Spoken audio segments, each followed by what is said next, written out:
starter and introduction into it.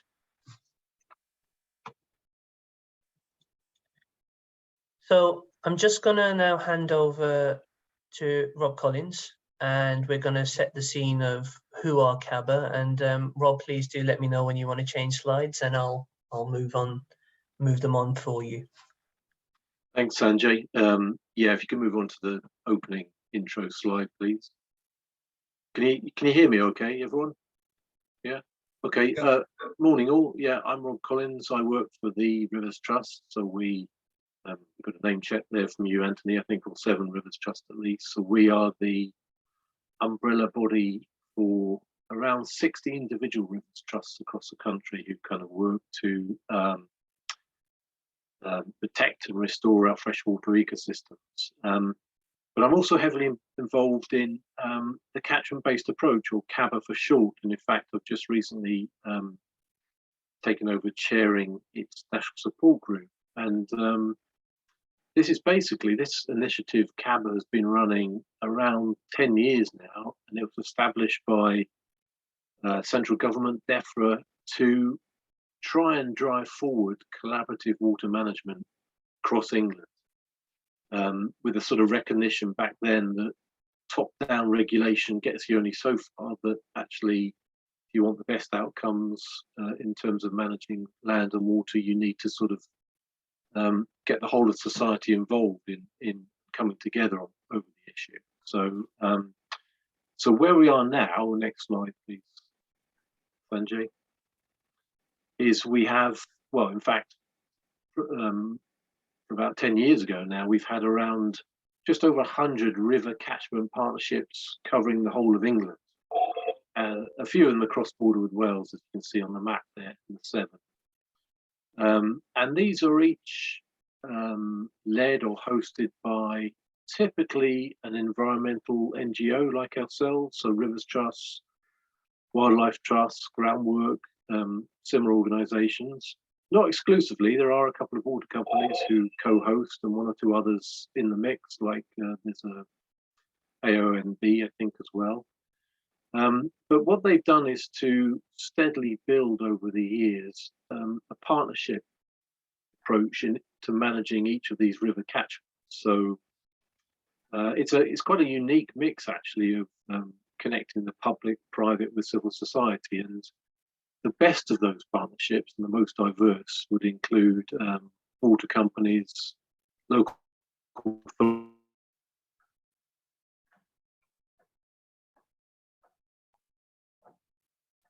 authorities, business. So they're quite a diverse.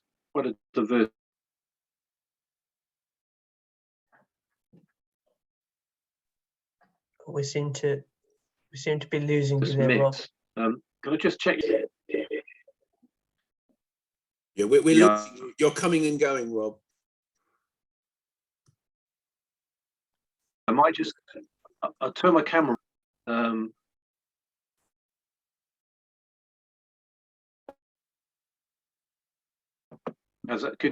am I now? Can you hear me okay now? Yep, no problem. Yes. Yeah, okay. If it goes again, what I might have to do is shut down this laptop. It might work a little bit better on a different computer, but I'll keep going. So a diverse mix of partner organisations at a river catchment scale. And if you could go on to the next slide, please, Sanjay. Oh, yeah, you might have to click a few times. So what these have proven to be quite successful at doing is providing a convening power. So some of the partnerships are very focused on delivering action on the ground, and but others, or as well as, feel their strength lies in bringing together people, key stakeholders who wouldn't necessarily normally have engaged with one another, to try and get a shared understanding of the issues in a particular catchment and identify the priorities and so on. And they're able to also pull resources and data and actually capture a lot of local expertise as well. Each of the partnerships receives around £15,000 each year from government. And what we get them to do each year is to fill out a questionnaire describing their activities over the last year, who's involved in the partnership, what sort of work they've been delivering, and so on. But we also ask them about securing additional funds, and typically, on average, they secure just over twice that seed fund, as it were, from non-government organisations. So there is a sort of an economic benefit, I guess, from this collaboration as well. Pointing out. Next slide, please.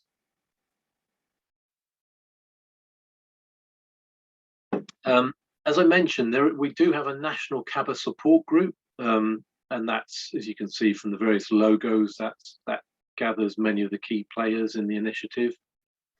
And basically that works to basically build expertise and capacity in the partnerships, and to tackle any barriers, to identify any opportunities, for example, for CaBA partnerships. And we do that through means of we run a strong sort of technical support program, which that might tackle any, well, whole range of different issues, really. It might be helping a partnership get consent for flood works. It might be supporting them with GIS or water quality monitoring, or developing a proposal or plan. It's quite diverse, really. And the next slide. And that's partly delivered through a series of thematic working groups you can see here. So flooding is included within that, agriculture, urban data, and several more. So we have it. So each of these thematic working groups have the same sort of rationale, really, behind them, to build expertise under particular issues for the partnerships. But we also have that technical support, and we also have a dedicated water stewardship manager, because we're increasingly recognising the importance and have a great deal of interest, actually, from the private sector over several issues. And so we're trying to sort of harness that interest, whether that be from a global corporation like Coca-Cola, or a more local business who are involved or interested in water management. Next slide, please. So, and you can go on more, actually, please, Sanjay. So the partnerships all are about coordinated action at the catchment scale, and that includes addressing agricultural pollution, and we particularly interested in engaging with the supply chain as well here.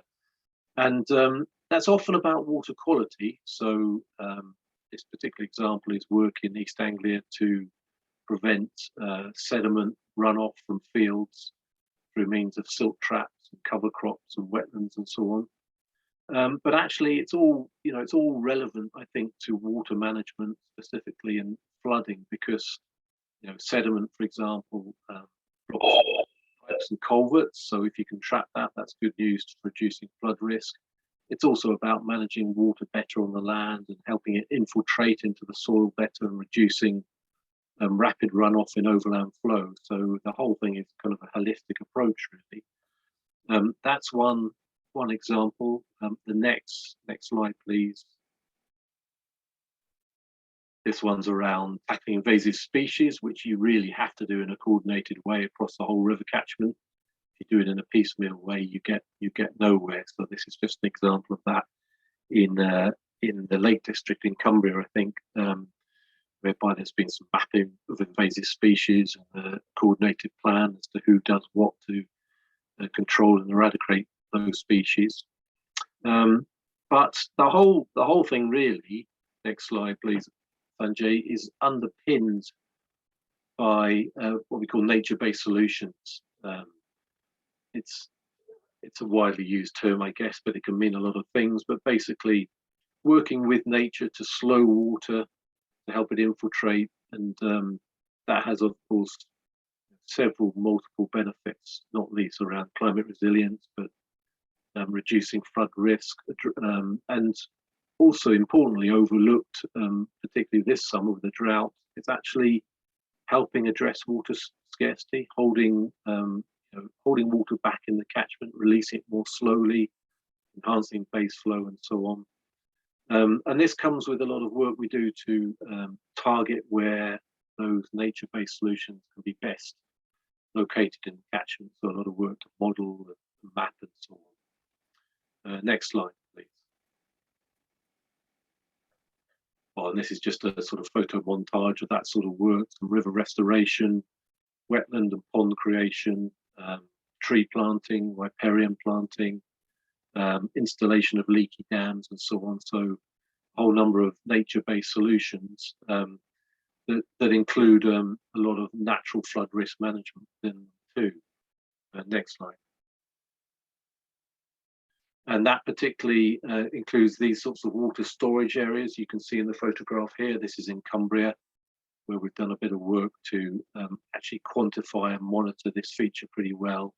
Because one of the challenges we have, of course, with natural flood risk management is quantifying the benefit. We don't want to be over championing the worth of them, but there will always often be a need for a civil engineered solution to flood risk. But certainly some of the evidence is beginning to show that actually if you have enough of these features dotted around the catchment, you can really make quite a difference to peak flows.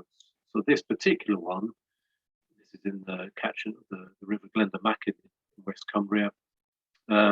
This particular wetland feature, it's fairly sizable, has been shown to be able to store around 0.2% of the flow of the river. So you think, well, okay, if we can multiply that up, this is just one wetland, this is a big catchment, so can we get 10 of these in there and make a 2% difference? I mean, assuming linearity holds, or maybe even 100 of these features in the catchment. There are, the mapping shows there's scope for plenty more.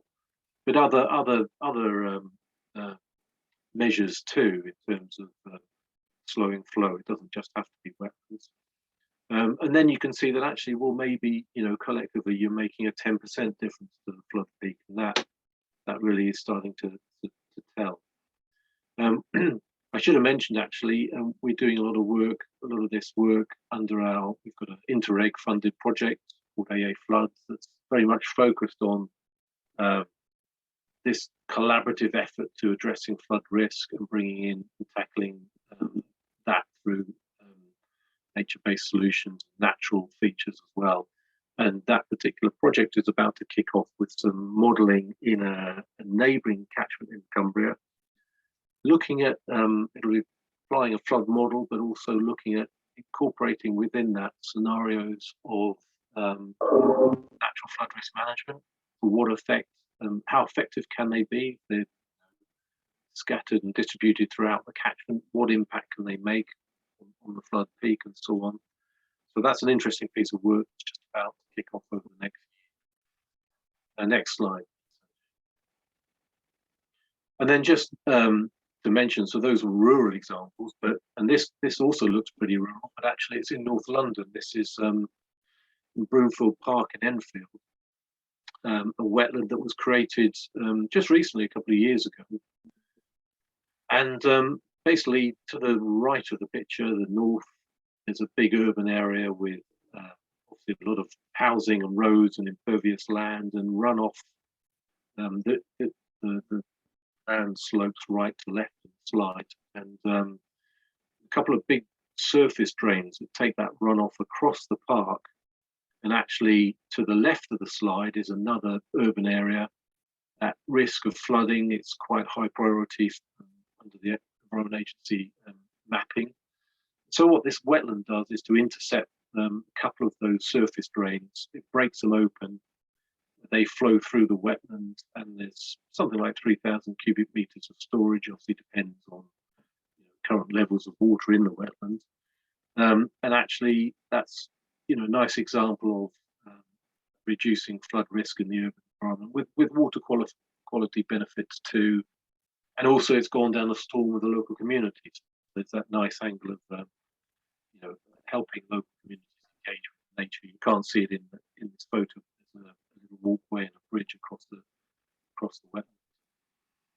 wetland. Next slide, please. Oh, sorry, yeah, click on another one, please. So data and evidence underpins a lot of what the catchment partnerships do, and there's actually a recording, so I won't go into this too much, but a recording by my colleague Heather Bell shortly on this in more detail. But we have a CaBA data package which is available freely to all. It's got about 200 data layers in there. It includes flood risk, see here. It includes outputs from models, predictive models, and tools. The figure on the right is actually a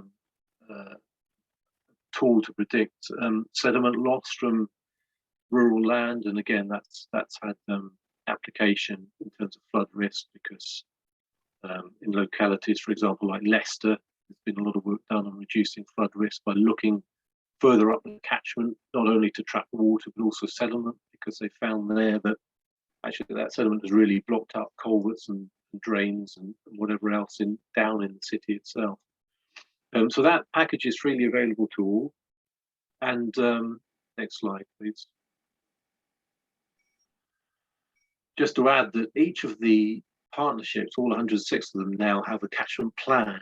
So those capture priorities for action that the partnership itself has identified. And around 30 of those partnerships now have some form of shared online information platform where the partnership have come together and identified the priorities. It's really a plan, but just online priorities, put some narrative around those, but often combine both sort of data from regulation from the agency with the locally derived data, which can be very powerful. Mapping, for example, main river flood risk, but also local knowledge around surface water flooding, for example. So these are quite powerful, and partnerships are keen to keep these dynamic and add new data layers. Next slide, please. And then just to add that actually partnerships have been pretty good actually on engaging with local communities and encouraging citizen science. And this is a nice example. This is in London, where a sort of fairly homogeneous piece of impervious concrete, which, okay, in itself wouldn't have generated too much flood risk, but water would have contributed further flow rapidly going into the sewer system.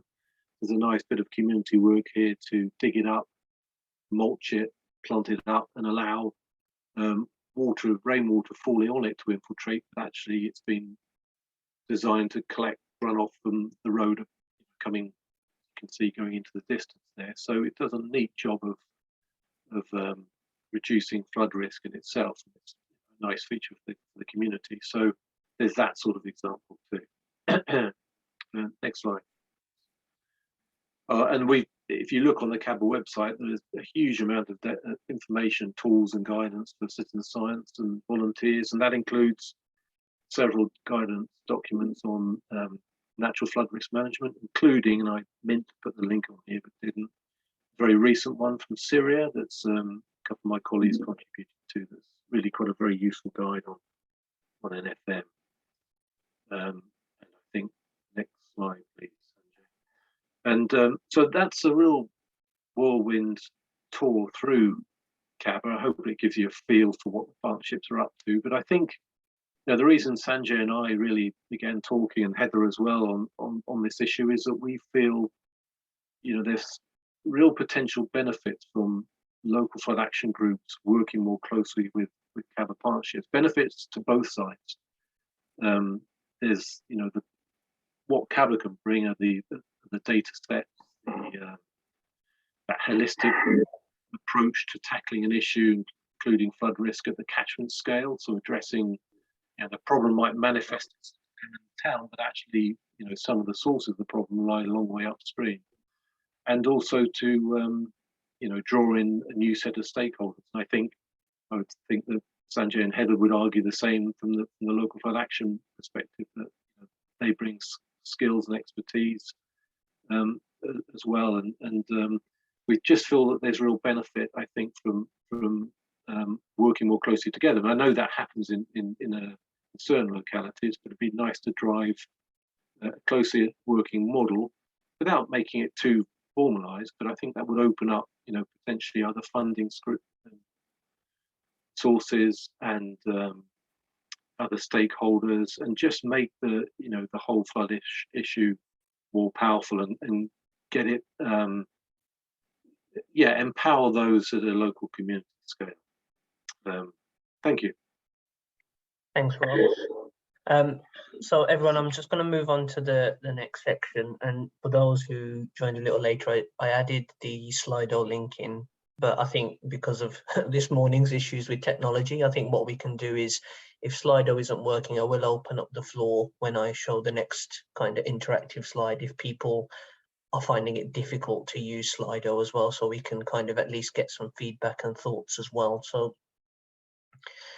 I think one of the things we wanted to approach is, after you've had the introduction to CaBA from Rob as well, and kind of thinking about your own thoughts, in your opinion, what word comes to mind when you think of a catchment-based approach? And if you want to join on the Slido and add that in, please do. If that's difficult, please do just unmute and we can get the conversation going as well. Thank you. I can see some people using it, but again, any words or ideas that come to mind when you think of that catchment-based approach? Some of the information you've heard this morning as well, but maybe prior knowledge as well, or if you hadn't, or if you'd kind of heard of it, that would be great. Brilliant. So we're getting some keywords such as partnership, natural flood management, simple. We've got confusion as well, which is interesting, so we'll touch upon that later as well. Cost. Is there anyone? Oh, brilliant. We've got some other word partners as well.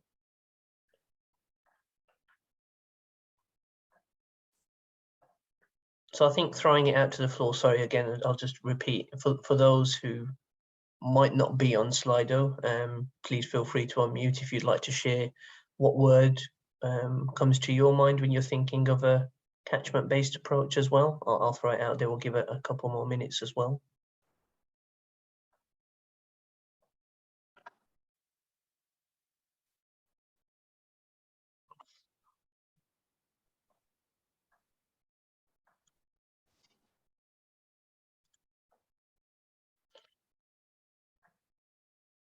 Brilliant.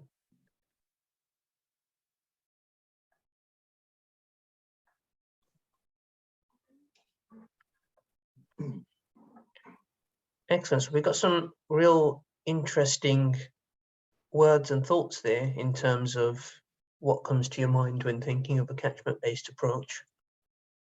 It seems like the biggest word that comes across from many of you is partnership. That's the one that's kind of had the most hits. That's the reason why it's larger there than some of the other bigger words. We've got natural flood management. We've got words such as, well, confusion has come up a couple of times as well. Cost. So thank you very much. Please continue. You can continue to put thoughts and words into that slide, or even as we move on as well onto the next points.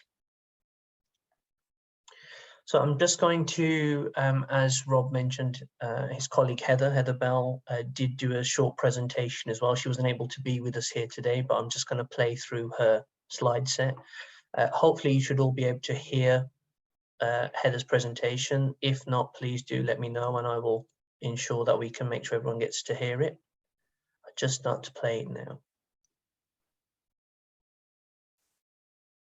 Hi, my name is Heather Bell. I'm a Senior GIS Analyst at the Rivers Trust, and I also am part of the National Catchment-Based Approach Data Support Team.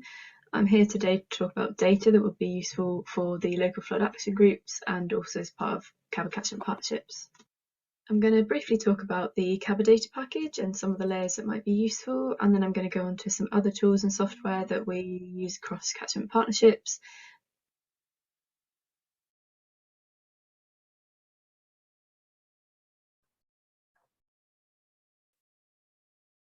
We'll talk about the climate just layers, and then I'll go on to the catchment-based approach hubs model, and I'll also discuss the natural flood management. This is a view of the CaBA data hub and the landing page where you come in to will show you a map of your local CaBA partnerships. So you can use this map to click on it and it will tell you the contact details for your local catchment-based approach partnerships. And once you've finished with this page, you can then go to the Explore Data page.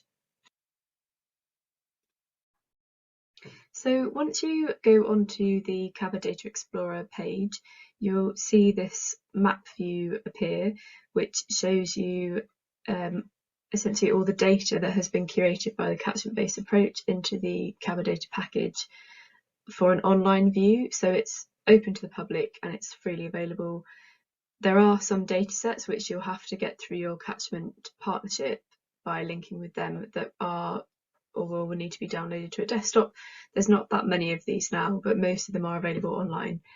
And if you go to the left-hand panel, you can switch these on by clicking that I button. So any of the layers that are here can be switched on and off using that I button. You can then use these other buttons to navigate the map, so to zoom in and out.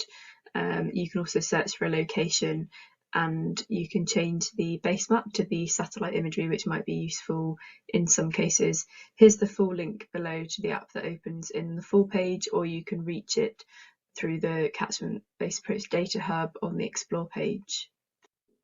Some of the layers which we have in the CaBA data package, which might be of use to you, are the working with natural processes layers. So they could be useful in targeting NFM features. So these are split into the opportunities layers for storage and runoff attenuation features, floodplain reconnection, reducing runoff by catchment tree planting and riparian tree planting.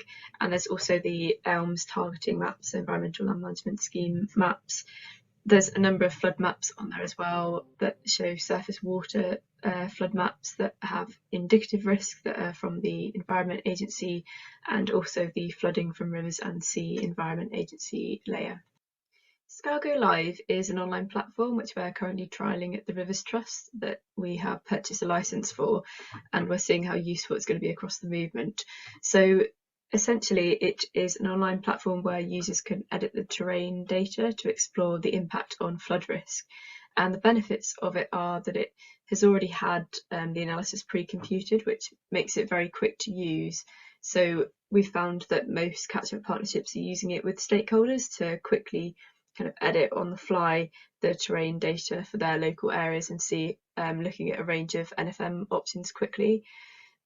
But some of the limitations are that it shouldn't be a replacement for a dynamic model. So if this is something that you think is useful to you, it may be available through your catchment partnership, and do get in touch if you're interested to know more about it. Some of the other tools that we're using across the movement, which may also be useful to you from a flood action group perspective, are drones. So it's here's a slide that my colleague Kat put together, which basically shows the amount of data and information you can obtain from a drone flight. And we do have a number of drone pilots across the movement now. And if you want to know any more about this, please get in touch with me, and I can also put you in touch with my colleague Kat, who leads on this. But essentially, the data and the outputs that we can get from this data fall into three main categories. So we can get terrain models, orthomosaics, and also outputs for comms purposes. And if we carefully plan a flight or a series of flights for a survey area, we can actually generate potentially 10 different outputs that can be used across a range of work areas. So below you can just see some of the outputs here. They could be 3D models, they could be 360 panoramas, videos, stills for comms. In terms of the digital terrain model, we can also get flow accumulation maps, NFM targeting, estimates of feature storage. Here's a bit more detail about the data that can come from a drone survey, which is a higher resolution form of terrain data. So we can use photogrammetry to create a highly detailed sub 10 centimetre resolution terrain model, and these terrain models can then be used in further analysis. So in the software that I mentioned before, which is CaBA, or perhaps also in SciMap Flood, which is due to be published very soon, I believe. So these can be really useful for deriving flow accumulation pathways, the identification of locations for flow attenuation, and they can also be used to estimate the potential volumes in new attenuation features. So another set of data which might be useful for you is found on the Climate Just website. So this isn't the catchment-based approach, this is a separate organisation, but here's the website below, which has its own map tool. And it's a free web tool for public use, and it's designed to identify who is vulnerable to climate change and fuel poverty, and highlight neighbourhoods where climate disadvantage is highest. And some of the data in there is taken from a flooding perspective. So, for example, the neighbourhood flood vulnerability index that you can see on the left-hand side panel. And this tool explains factors involved and helps you decide which actions to take. We are developing a number of hubs ourselves, which are essentially data-driven web portals that have a community of users that feed into them. And what they'll be most useful for is for users to be able to get feedback and show stakeholders what they have done, which makes it more likely to get funding in future.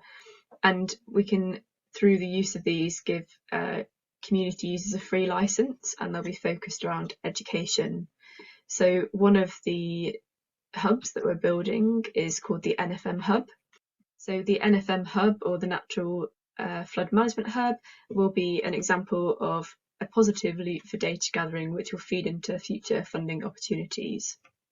It's going to have personalised dashboards, which will look something like this. So basically, when you're putting in your data about your natural flood management that's been delivered in your community, you'll also be able to see all of the information in this dashboard, which is really useful to show stakeholders and perhaps use at annual or quarterly meetings. And there'll be a number of tools there that will allow you to investigate your data, hopefully fairly simply, without actually necessarily needing a background in data analysis yourself. I couldn't be here in person today, so Rob is going to answer any questions that you might have in person now. And then also, if you have anything else, please feel free to email me and get in touch outside of this meeting. Thank you. Bye. Thanks, everyone. Well, thanks for Heather for sending that over. Just before I move on, we'll have a chance to discuss if any of those points you found interesting. Just moving on to the next section. Hi, my name's Heather. Hi, my name's Heather Bell. So moving on. Apologies about this, just waiting for it to. So I think we've had a little chance to find out about the catchment-based approach, some of the data sets and the modelling and the various projects they're involved in.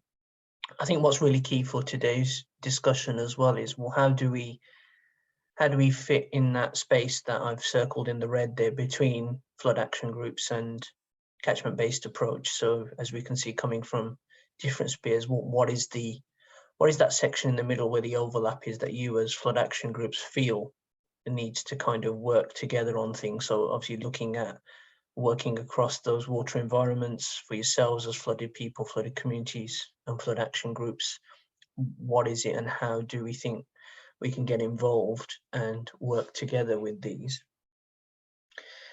And I think, again, sorry to move on to Slido for that, but we've got some options. And the question there is, how do you think your local CaBA partnership could work with you to reduce your flood risk? So again, for those who are using Slido, please do have a look at this. You can choose multiple options out of those. But again, for those who aren't, who would like to just discuss, so we've got a few options here, and please do unmute and feel like if you'd like to contribute without Slido. But we've got things such as, would it be good to have guidance on NFM suitability in your area? Go on walkover with key partners from your CaBA partnership to highlight the flood risk within your area. Help apply for grants on your behalf to alleviate that flood risk. Potentially co-create a plan of flood interventions within your catchment. Ensure that the flood action group or your flood action group is involved in those local projects. any guidance on NFM suitability in your area? Or would you just like to make sure that your flood action group is involved in any of those local projects within the area? Again, thank you for those using Slido, but if there's anybody who wants to share their thoughts or feelings, please do unmute and throw it out to the floor. We're here to have a chat as well. Are you asking for just to fill in one of them, or as many as you wish? Many as you wish. Which ones? Because there may be multiple ones there that you feel are important, or if you feel it's just one in relation to your flood action group that you would feel is the most important.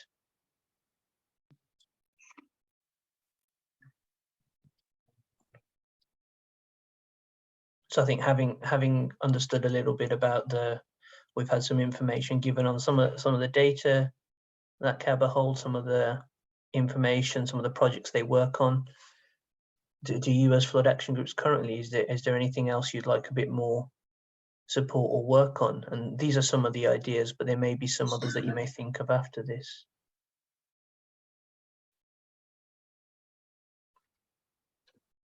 Brilliant. So currently, and I'll give it a minute or so more, it seems that the top ways from participants today is help apply for grants on behalf to alleviate flood risk and co-create a plan of flood interventions within your catchment.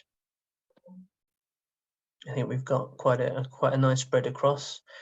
Information on NFM suitability is kind of lower down there, and also then I think one of the key points is work with you to make it all happen, which is an interesting point as well. Thank you. Please, Karen, if you would still like to use the slide, it will still be live once we move on to the next one. But thinking ahead, how can we get your flood action group to become involved in your local catchment-based approach partnership? Again, sorry to throw another question at you, but I think it's quite important what we do is, what do you as a flood action group think how your involvement can be in the CaBA partnership project? What do you think that a flood action group or your groups can bring to that table? Again, using Slido, or please do feel free to say anything as well, unmute and have a chat in the room. But things such as, do you think it's important to impart your local knowledge and expertise? Would it be useful to help CaBA partners understand your flood risk? Would you as a flood action group be the link to landowners and businesses for potential natural flood management? Or would you want to co-create a flood risk project together?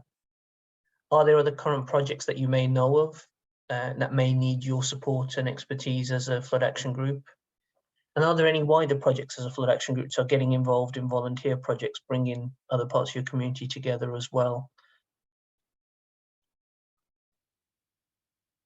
I think the live screen that you can see on this shows at the moment, it seems the key is imparting local knowledge and expertise, potentially helping your CaBA partners to understand your flood risk.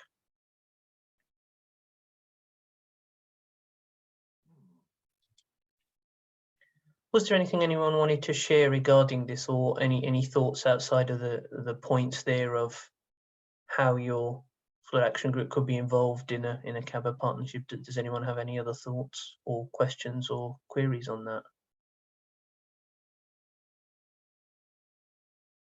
Hi Sanjay, it's Mike Westfall. Hi Mike. Hi, you obviously understand the situation in Tunbridge Wells. You've been there often enough. Yeah. I'd just like to make a couple of points. I find, well, I'm involved in Tunbridge Wells, but also to a degree in Tunbridge, because I own land along the River Eden that feeds the Medway into the flood protection above Tunbridge.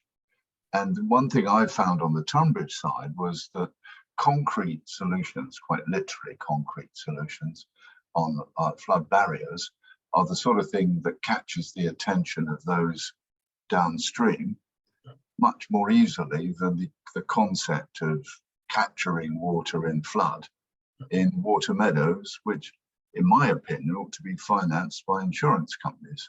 They ought to be paying farmers to capture rainwater and save them paying out millions to flood victims. But of course, building a concrete wall is a fairly immediate thing, whereas encouraging farmers will take some time, and so forth. So I found resistance there, but I also found tremendous resistance in Tunbridge Wells to a scheme that we put forward to capture rainwater on the common. And it would seem that the Kent Highways people are far more interested in drains than they are in ponds and scrapes. And seem to have their heads sort of firmly stuck down the drains and unable to understand the concept of attenuation, and come up with strange ideas about porosity as if it were relevant. And of course, in a flood situation where it's an immediate danger from a heavy downpour, not a long-term raising of water levels, porosity is completely irrelevant. They don't seem to want to grasp that. So those are the two difficulties. Ironically, in the middle of this conversation, I got a call from John Moore, who Sanjay knows, who works for a Target Follower and the Pantiles in Tunbridge Wells and the Common, who are extremely keen to get something done. So once this finishes, I'm going to run down to the Pantiles in Tunbridge Wells and join them for a chat about that very subject, putting ponds and scrapes into the common. I'd like to make the point that for funding, quite often you can get people interested because ponds and scrapes and so forth environmentally are wonderful things, and people can gain a sort of feeling of ownership if they become involved. And I spoke to Lloyds Bank, who said they were very keen to have their employees become involved in pond management. If they can have their name on it, saying sponsored by Lloyds Bank, they seem to be pretty keen on that.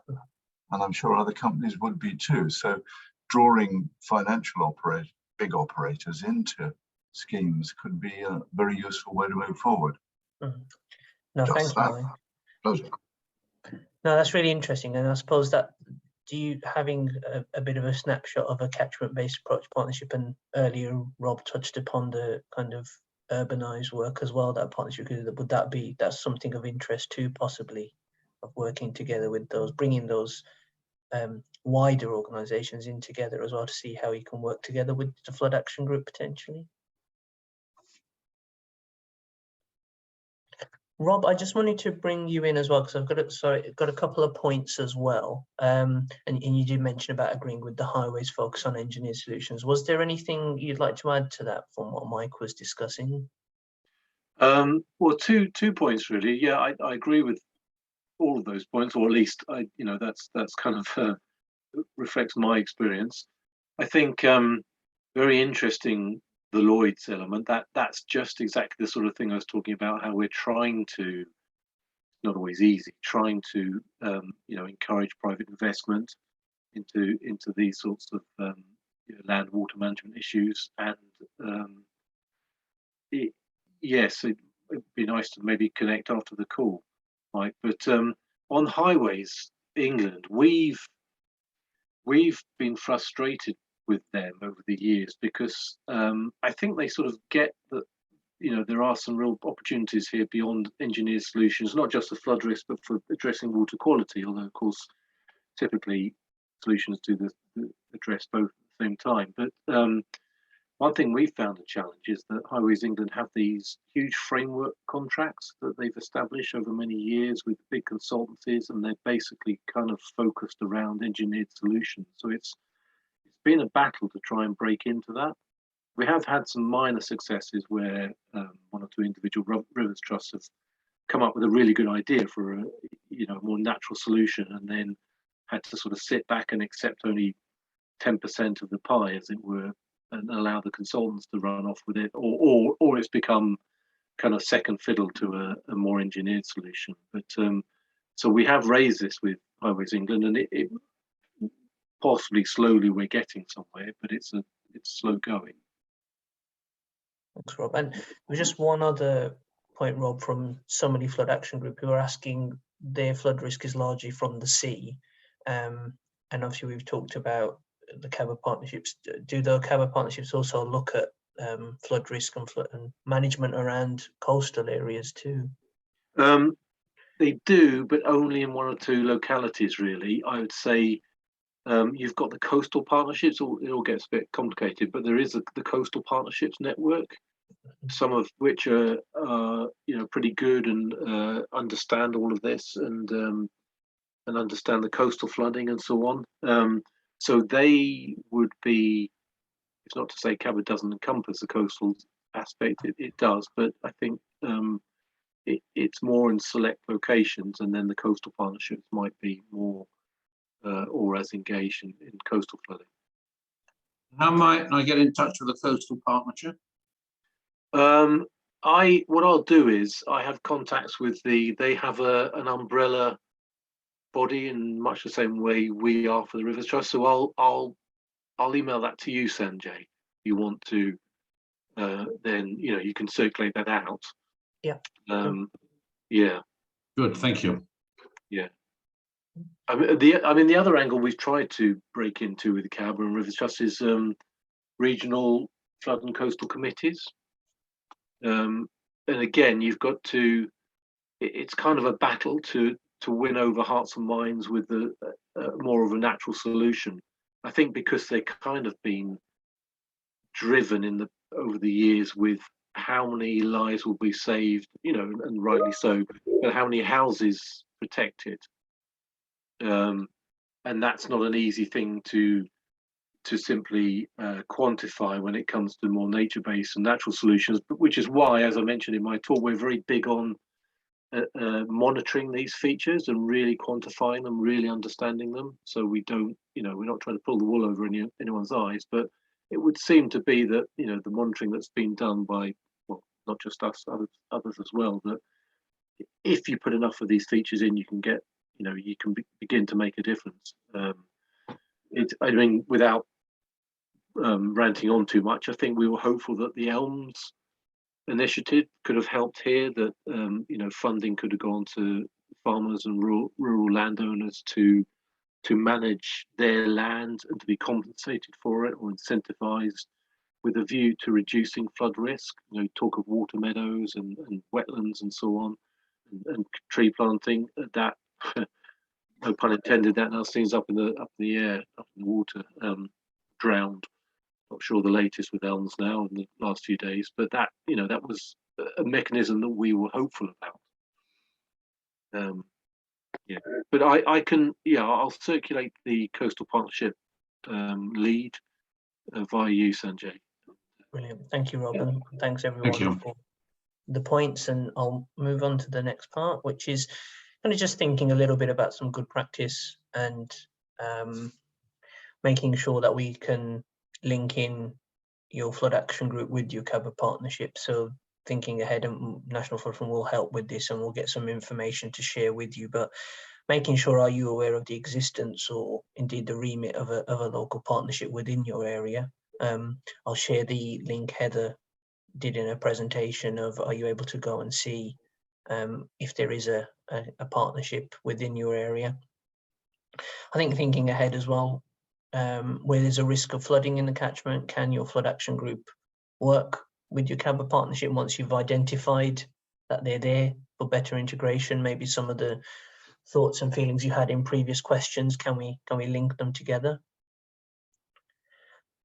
Also thinking about working on natural flood management projects with your partnership, alongside those biodiversity and water initiatives, linking them together with the flood risk and what you would like as a flood action group, and see what opportunities are there to integrate and put those aims into those projects and initiatives as a flood action group, as a flooded community, to ensure that that's one of them as well. So thinking of that, what are some of those integrations that we can do with your local CaBA, and looking at that co-creation of projects?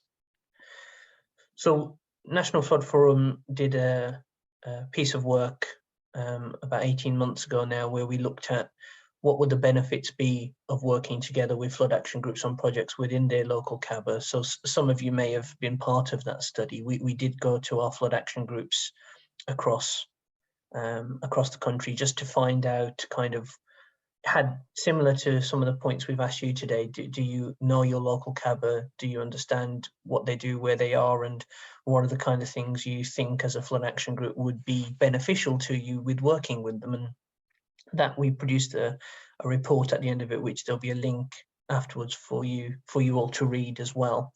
And I think one of the key things we captured from that really was that flood action groups would like to collaborate and contribute on a project potentially being done by their local CaBA partnership, using that knowledge, what flood action groups have of the area, of contacts of people willing to work together on there.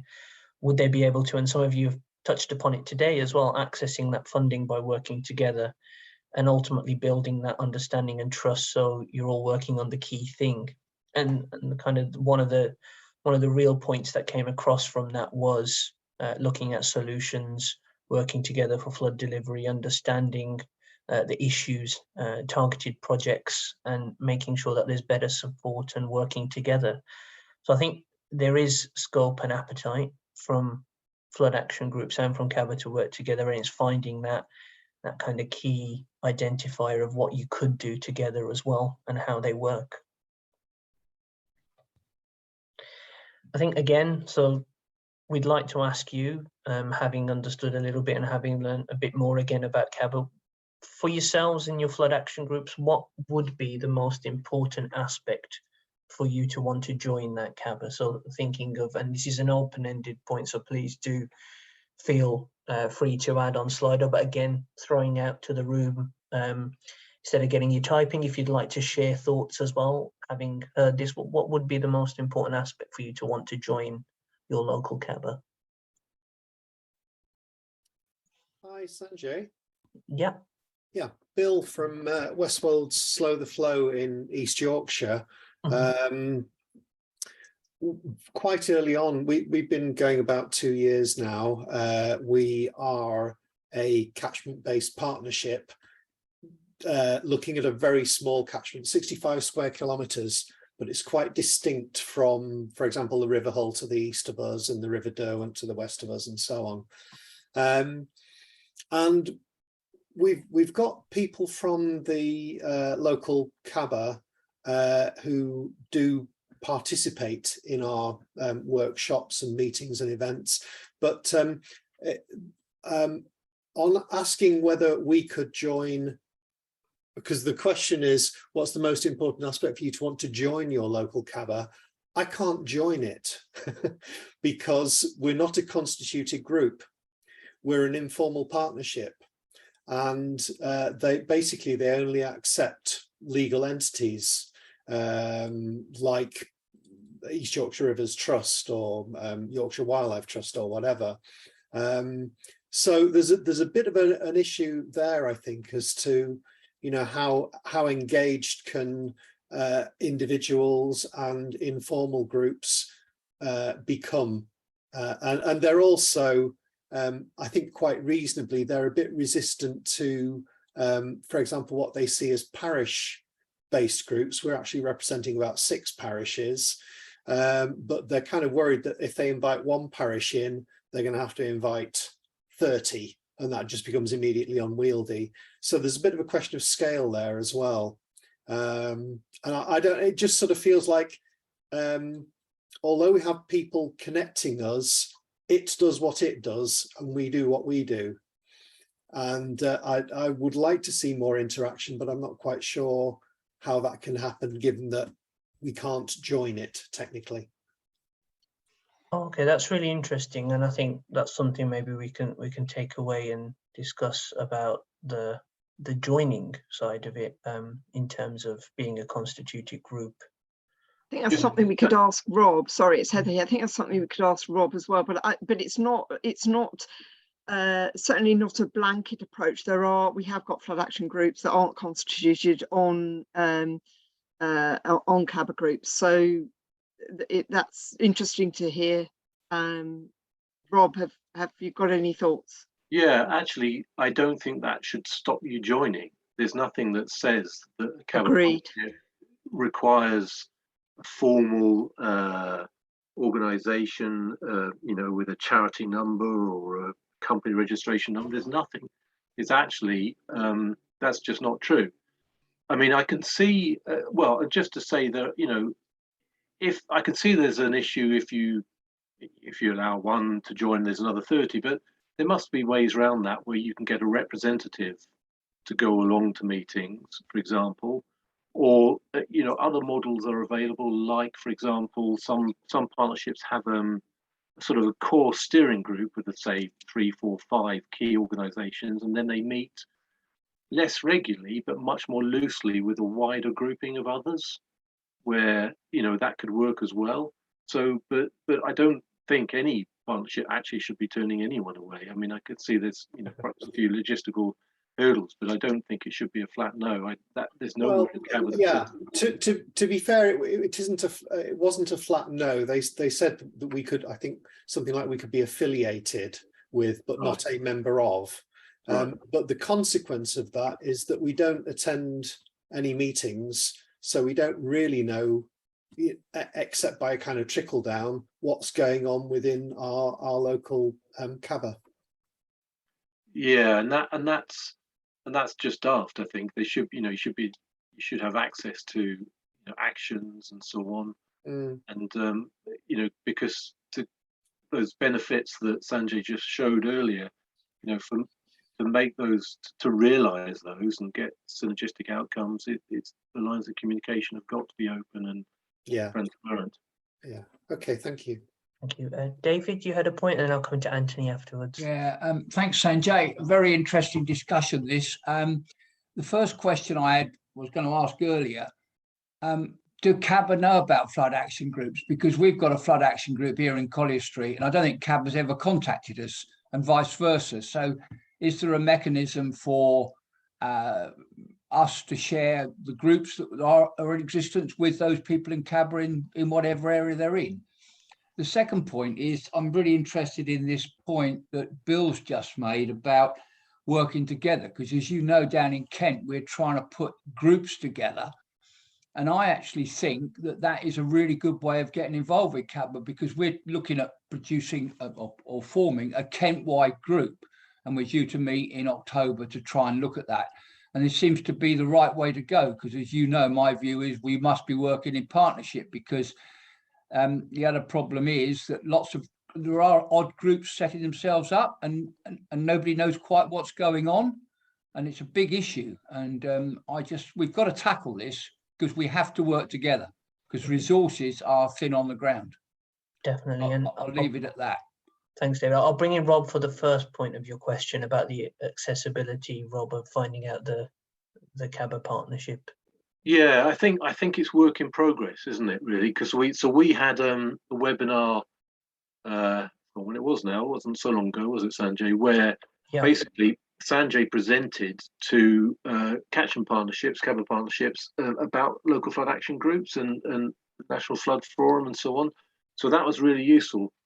We had something like 50 people, I think, on the webinar. So we didn't have all 106, but we're getting there slowly. And so the aim is to, one of our next steps actually is to run a kind of a joint webinar where we get both you guys on the call and others and Catchment partnerships together. And we know of some nice examples as well around the country where there has been collaboration, but does every CaBA partnership know about local flood action? No, probably not.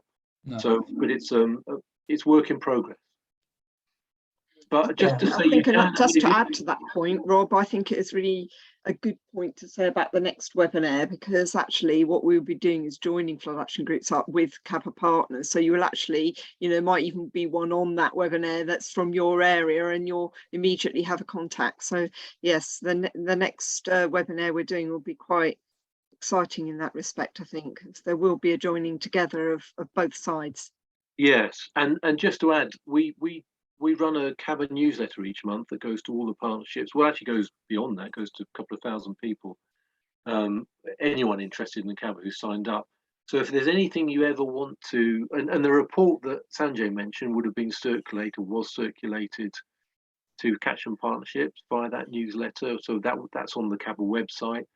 But any communication and dissemination that you want to do as National Flood Forum or local flood action groups or case study, whatever it might be, get in contact, because it'll all help.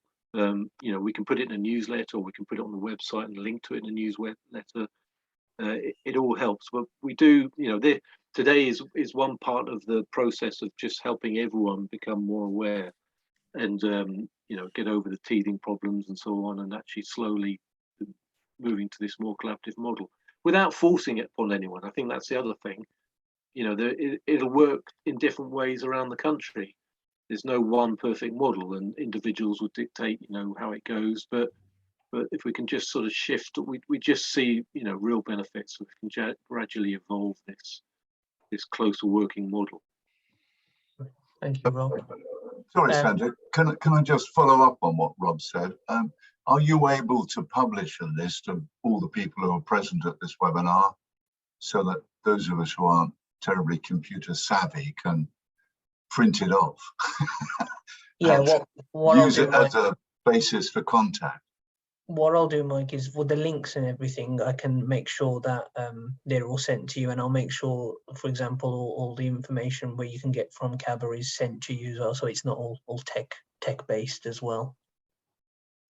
Sorry, can I just come in there? You can't see me. David, who spoke just now, you're very close to me. I think we're in East Peckham. So for instance, I'll be very pleased to actually make contact with you, because I'm sure we could perhaps work together. Thank you. I had Anthony, you had a point as well? No, I think I sneezed, and I think as a desire for me to speak. I didn't have a point to make, no. Except I suppose there's a bit of talk about people being constituted or not being constituted. We are constituted with help from your predecessor, Sanjay, and it isn't particularly difficult, so why not go for it and get yourself a constitution? The NFF can help you do it. We just used your NFF pro forma and added a few things to it and elected a chairman and a deputy chairman and a secretary, and people signed up to it. Brilliant, thank you, Anthony. And just to answer James' point on the chat, yeah, well, once the recording, we'll make sure that we can share a copy to you through details as well, if you'd like to share that with your flood action groups as well. Thank you for the points as well in the Slido chat. So just moving on, I think we've kind of touched upon this discussion a little bit already through conversation, how to make that working together a bit more successful. You know, for example, looking through interactive mapping projects, identifying those areas both for CaBA and flood action groups, understanding where the flooded areas are, making sure how each other can contact. I think communication here is a real key point as well, how we can get you in touch with each other. And I think, as Heather mentioned and Rob, I think the next stage of this is bringing that webinar together where we can have you all in the same virtual room together to discuss some of the points and some of the key things you feel need to be addressed, and how you can move forward working together as well. Also, again, I think that's really important, as some of you've mentioned with your thoughts, both verbally and on the Slido, is steering that direction of those initiatives and making sure that your local knowledge and expertise is key there as well. I think it's quite important. I think this was just a final slide, really, just about further information. And again, going back to Mike's point earlier, we will make sure that these are shared, easily accessible as well for those who aren't tech conscious on that. But discussing the report that Rob mentioned as well about that, how can we achieve that closer collaboration? I'll make sure that you have a copy of that. We've also got some more information of different initiatives as well on what can be done. I suppose just I'll stop the share screen. We do have, if people do, because we did start later, I think I don't want to curtail the discussion. So it's a chance really for any other points and questions to Rob, to myself, or if you have any other points, having listened to the discussions and the slides. Is there anything else anyone would like to ask regarding the catchment-based approach? Well, can I say, Anthony White from Wellsbourne, we've had some involvement with local CaBA meetings and walkovers and things, but I don't sort of feel that we're involved in a CaBA at all. You know, I don't get newsletters or see anything, and I've not been tuning into websites or anything else. Perhaps I could, perhaps I should, I don't know. But it feels as though occasionally I get a comment that there's a walkover or a meeting or something happening. I think it's happened twice so far, but I don't feel involved. No, and that's really interesting, Chair. And I think what we've got to see, and I think this is part of the process, we need to start to bring that involvement together. So you do have the opportunity there to start to be integrated and work together there. And I think we can make sure that after this, we start that with your flood action group and others as well. I think it's a change Okay, of culture, isn't it, to a certain degree? I mean, I think that CaBA have been used to getting on with the project, what that project entails, how they got that funding to do that project.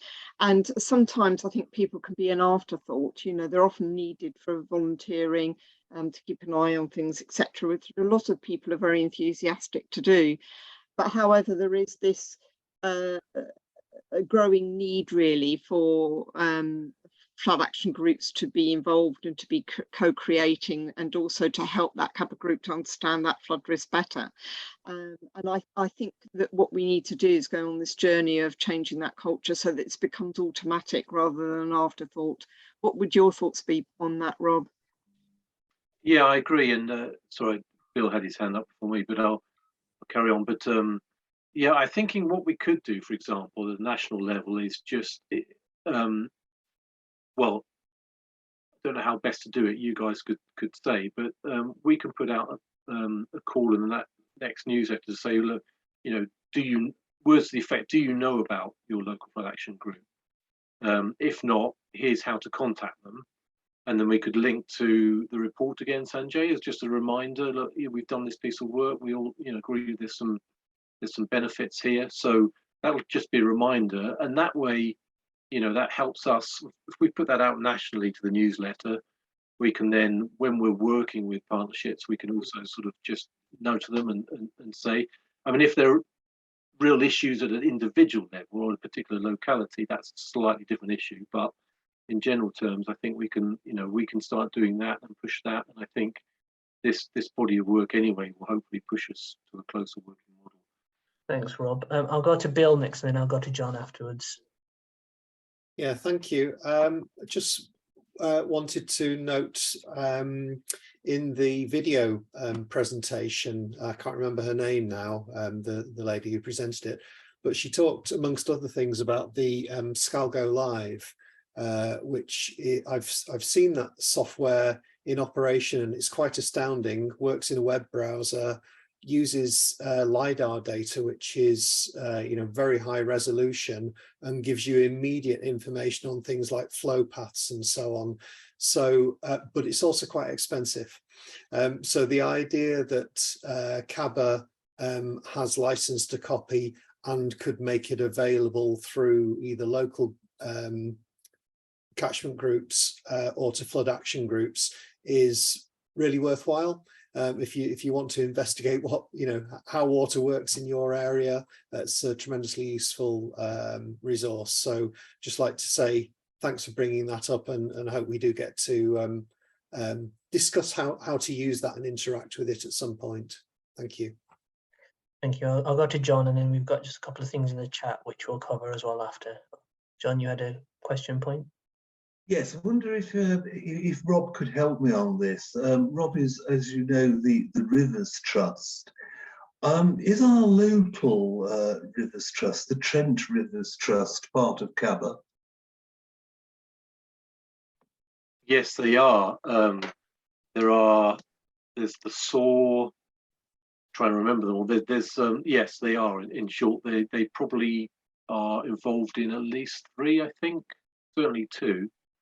And actually, they're quite strong on flood risk as a general rule. So yes, they are. I think if you've got, please email me. I was just responding to Kim's point, by the way.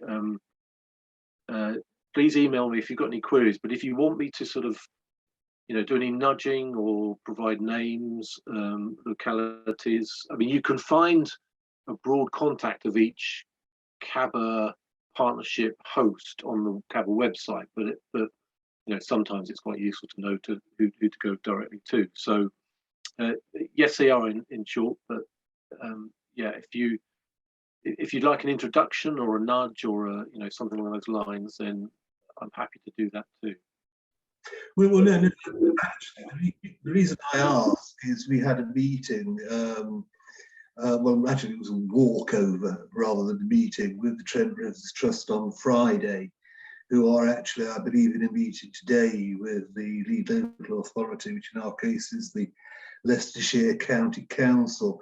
But I didn't discuss with CaBA, but that might indeed be simply as a result of my lack of knowledge of the CaBA partnership. Yes, no, they are. Yes, they are involved. Yes, and they host or lead certainly in the SOAR, and I think there's at least one other. No. Thank you very much for that clarification. Brilliant. And thanks, Rob, for mentioning about Kim's point. I just, for everyone else, so is there anything, Kim, you'd like to expand on that? Because that's quite an interesting point. As a landowner, you'd like to help manage and maximise that, but at the moment it's not been gathering interest or anything like that in terms of being able to create something like maintain wetlands or catchment in your area. All right, can you hear me if I talk? Yeah. Right.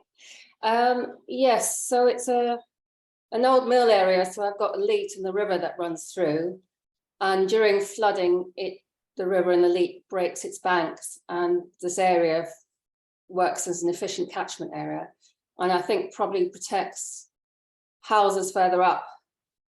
It wasn't able to protect the house further down last time, but we had freak flooding in Chard. But it could be maximised, it could be made loads more efficient, it could be maintained, and then it could be in a really, really good catchment area.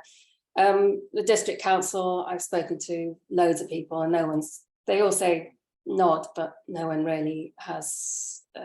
I've even given them a costing just for initial maintenance, and no one's got back to me. So I'm just kind of doing it on my own. No, that's I think, and Rob's kindly said to catch up behind. But Rob, would you like to expand or add anything on that as well? Yeah. Did you say you're in Somerset, Kim? Yes. So Chard that had the really bad flooding a year ago, and yeah. Yeah.